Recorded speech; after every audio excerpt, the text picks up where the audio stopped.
بابا جان با یگان شخص از 3 روز زیاد قهر باشی روزه و نمازت میگد قبول نمی شود، آیا این حقیقت دارد یا ندارد؟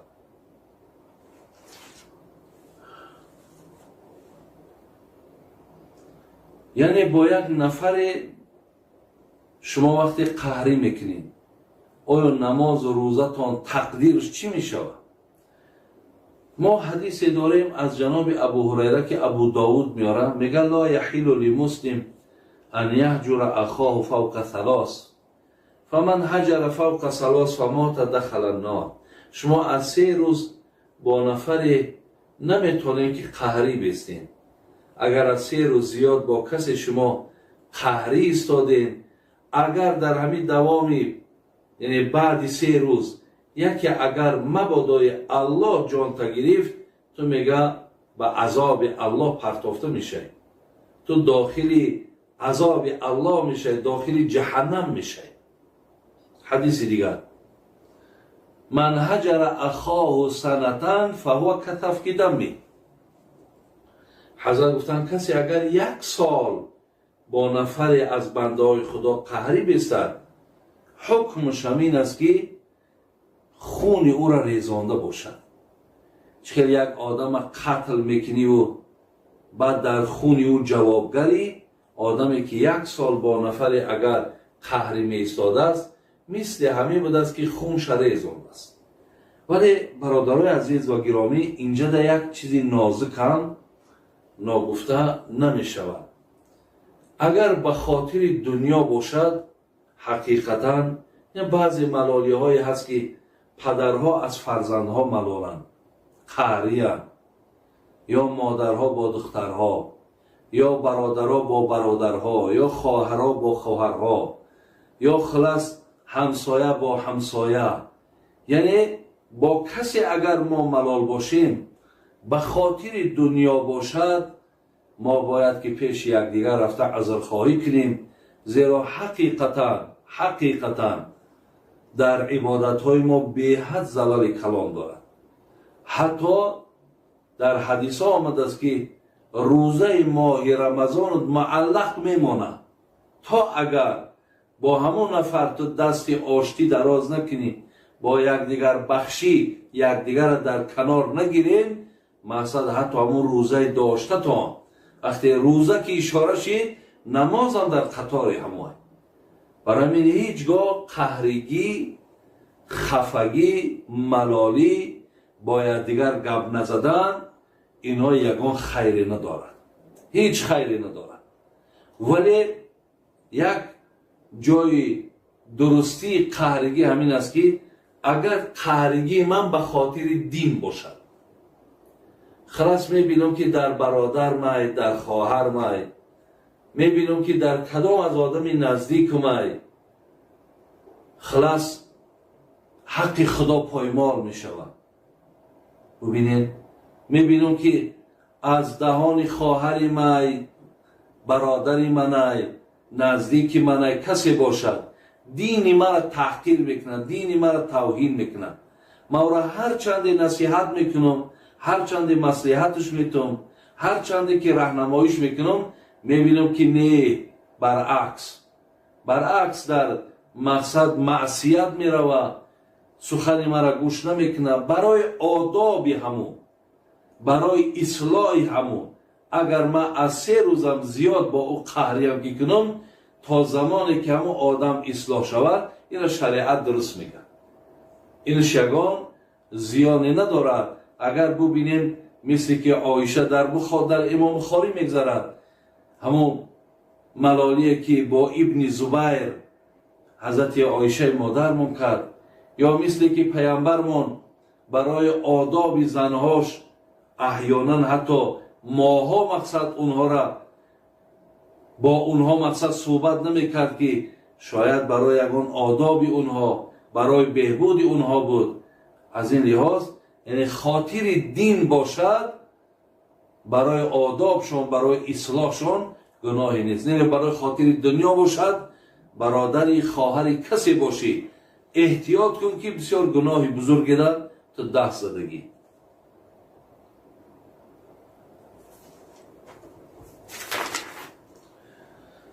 саволи дигар. бобоҷон як домуло гуфт ки коғазеро ки дар ташноб аст онро ба даруни ӯ партоӣ ғусл ба ту воҷиб мешавад. яъне ҳамин унитазое ки бигем ана дар ҳамин ё шояд ҳаминҳоро мақсад дар назар дошт, ё ин ки бигзор туалетҳое ки дар хона ҳам ки бошанд, ҳоҷатхона мегем, агар ҳамун туалетни бумага мегем, ҳамун коғазҳои ташноб ки бо онҳо имрӯз масалан дар ивази намешавад ки дар сексия ана бурда мақсад аз ҳамин хулуқе ки мардуми мо истифода мекард инҳоро бурда монем, зеро ки ҳатман инҳо ба зиёни чандин нафари дигар анҷом ёбад. яъне мумкин ки ҳамон маҳкам шидану ё мумкин ягон зарарҳои дигаре барои ҷамъи мардум биёрад ва ин корам худаш заҳмати зиёда талаб мекунад ва ҳеҷ ягон фарзу воҷибам нест ки ҳатман бояд инсон худша ба ҳамон қулуқ пок кунад. барои ҳамин ин коғазҳое ки барои ташноб тайёр мекунанд ана инҳоро дигар мо дар ягон кор истифода бурда наметавонем. яъне чӣ гуна ки ман дар ин коғазҳое ки менависум бубинед, яъне дар нависонда мешавад, онҳо дигар нависонда намешавад, онҳо дигар махсус барои ҳамин ташнобанд. барои ҳамин ҳеҷ боки надорад ба онҳо мақсад пок кардан. ё баъзеҳо мегӯянд коғаз номи худо ҳаст, не инҳо ягон асле надорад.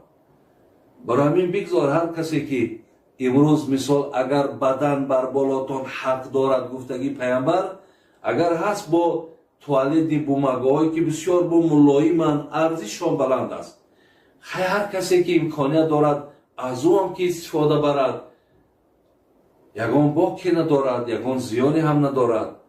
вале дар ташноб партофтанаш агар одамои дар сексия зиндагӣ кунанд, ана ҳамин ҳам зиёну зарари дар ҳамун бигем ки ана турбаҳое ки ҳаст зиёнаш мерасад, маҳкам шидани ҳамно мумкин аст. вале агар мақсадаш дар ҳамунҷа партофтан ё дар ҳоҷатхонаҳои хона партофтанаш ғисл воҷиб шавад, не, инҳо ягон асл надорад. ин гапи хато ҳаст. партофтани ӯ дар даруни туалет ягон боки надорад. вақте ки одам ӯро истифода бурд, ӯро дигар мақсад ба ҷуз ҳамун даруни туалет дигар дар куҷо мепартоиш? агар ба шарти ягон сатили махсус ҳам ки бошад, бурда ӯро дар мусор мепартоянд. ҳамун даруни ҳоҷатхонаам аз ҳамун мусор мақсад чӣ фарқ дорад? инҷа мақсади ман ҳамун ҳоҷатхонаҳое ки мисли дар сексия нест, хонагиҳо мақсад ё канализатсия нестанд. лекин дар канализатсия ҳатман ҳамун сатилҳода мегиранд, бурда мепартояндшон. зеро ки боз мегӯм ки шояд зиёну зарарҳош дар ҳамун трубаҳо дар ҳамун маҳкам шидани ҳамуно бошад. лекин ба ҳар ҳол дар ҳар ҷое ки партояш ғисл воҷиб намешавад. саволи дигар. хуб, устоди азиз, хоҳиш мекунам дар ин масъала бо пуррагӣ фаҳмонед, чунки дар Исфара ноҳияи Чоркӯ ихтилофҳо қариб ба даъво расидааст. мегӯянд ки занҳо бе пойафзол, бе ҷуроб, хулас пои бараҳна намоз нахонанд. илтимос сода карда фаҳмонед. ана хоҳаро модарое ки дар Исфара зиндагӣ мекунем, дар Чоркӯ зиндагӣ мекунем, ман ин масъаларо як бор пурра барои шумо гуфта гузаштам. ҳамин савол як бор дигар бар ман омад. ман барои шумо гуфта гузаштам ки назди ҷумҳури уламо мегӯяд. вақте назди ҷумҳур кишид, назди ҷамъи уламо, мақсад ҳамин қадами зан пӯшониданаш воҷиб нест. واجب نیست. چگونه ای که ما در مذهب امام ابو حنیفه الا الوجه والکف والقدم میگن، یعنی سه موضعی هست که اینا را پوشیدنش فرض نیست. خواهر و مادر عزیز، یکی چهره، یکی مثلا کف دست، یکی قدم ما و شما. یعنی برهنه بودنش، لوچ بودنش یگان گناهی نداره. لیکن اگر کرته های درازی باشد که مثلا همون پشت پاشه اگر زن پوشانه و با همون نماز خانه هیچی باقی نداره. لیکن اگر نپوشانشن، اگر همون قدم زن، همون بگیم همون پای زن اگر به شرطی که توبه در حالت نماز یگان گناهی نداره. این فقط جناب امام احمد حنبل میگه مقصد فقط میگه همین چهره کشاده بدنش اجازت های، دیگر همه بدن پوشانیدنش فرض های. این را امام احمد حنبل میگه. چرا که امام شافعی هم تمام بدن پوشیدنش فرض میگه. ولی مادامی که ما شما در مذهب ابو حنیفه ایم، یعنی لوچ بودن، یعنی قدمی تو اگر همی در نماز لوچ هم که باشه و برهنه هم که باشه نماز خوانی درست ہے با موافق مذهب ابو حنیفه. ولی اگر شما احتیاط کنین، لیکن شما اگر به شرطی که همین چیز برای با موافق طبعی تو را خوش نمی آید، میخوای که باید مقصد با جورب بپشانی یا با محسی پشانیش، خیلیش کاری تو.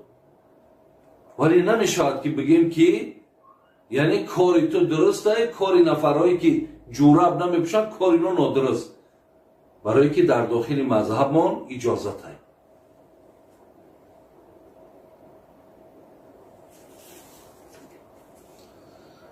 خب بابا جان مردی که عرق می نوشد، سیگار می کشد، نماز نمی خواند، ولی زنش با نماز و با تقوا باشد، از بین اینها فرزندای صالح به دنیا می آید، از خدا امید خواهر عزیز. یعنی از شما با بیشتر. البته وقتی که مرد اگر مردی با تقوا باشد، مردی پایبند عبادت باشد، مردی حلال خور باشد، هرگاهی که نزدیکی کند مقصد با اعوذ بالله و با دعاهایی که از پیغمبرمان ثابت است، اگر با اون نزدیکی کند، زنم مقصد در حالت همون پای به طهارت باشند یا بعد نماز تهجد چون باشند، البته اینجا در از خدا امید است که بهترین فرزنده. لیکن مادر خواهر عزیز، شما که اگر مادری با تقوا باشین، شما که انشاءالله مادری باشین که فرزندای خوب به دنیا بیارین، شما همیشه دعا کنین که خداوند اولا مردک تا توفیق بتو، بعدا همی همخوابایی که میشین الله مهربان یک فرزندی خوب و فرزندی صالح بتین. شما مادرین، دعای شما را الله مهربان قبول میکنه. از خدا امید است که فرزندی خوب میشود. خب استاد اگر فرزند با یگان نقص به دنیا بیاید، آیا سببگارش گناه پدر و مادر است؟ نه. اگر فرزند با یگان کمبودی به دنیا بیاید، این بسیار از فرزندایی که در انگشتاشان، در چشماشان، در لبه هاشان، یعنی نقص هایی هست که با همون نقص ها وقتی که به دنیا می آیند، نه اینها پدر و مادر اینجا هیچ عیبی ندارن. البته بر آفریدگار الله های، مادری پدری کسی باشی، ایرا آفریدگارش الله های. اگر ما در این یکدیگر مونه کمبود بگیریم، یکدیگر مونه مقصد یعنی همیشه ملامت کنیم، اینجا در ما در پیشگاه الله مهربان گناهگار میشیم. زیرا هر زیلی که فرزند آمد او را آفریدگارش الله های. بگیم نقاشش الله هست، ای دست موت هیچ چیز نمیاد. کدام پدر و مادر کیرا میفارد که فرزندش با همین احوال تولد شود؟